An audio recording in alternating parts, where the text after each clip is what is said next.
Hrikafegurð Hornstranda lætur engan ósnortinn.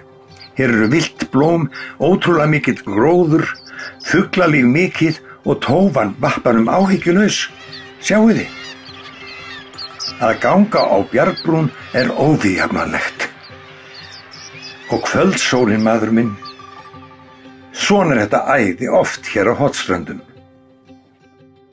En svo getur þetta oft verið svona. Hornstrandir eru mjög erfiðar yfirferðar og þótt að það sé sól og blíða í byggð, þá oft þoka og súld hér, svo dögum skiptir. Og þá mikilvægt að vera vel búinn, því erfitt getur reynst að komast í skjól. Það ýmislegt sem ber að hafa í huga við Hornstrandaferðir. Nauðsynlegt að vera vel skóaður með góð regnföt og góð undirlög. Gott tjald lykilatriði.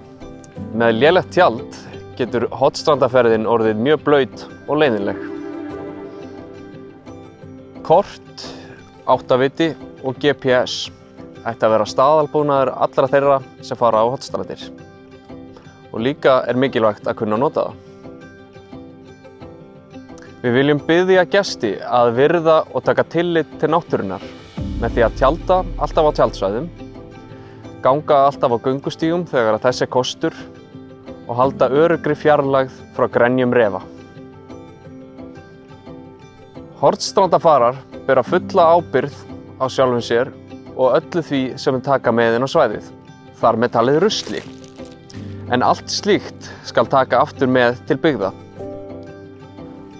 Hornstrandir eru afskekktasta svæði á Íslandi. Hér lítil þjónusta og engin verslun. Veðrið getur oft hamlað för og verið því alltaf viðbúin auka degi hér í paradísinni á Hornströndum. Það einmitt þetta sem gerir svæðið svo sérstakt og nákvæmlega eins og við viljum hafa það. Verið velkomin í friðlandið á Hornströndum.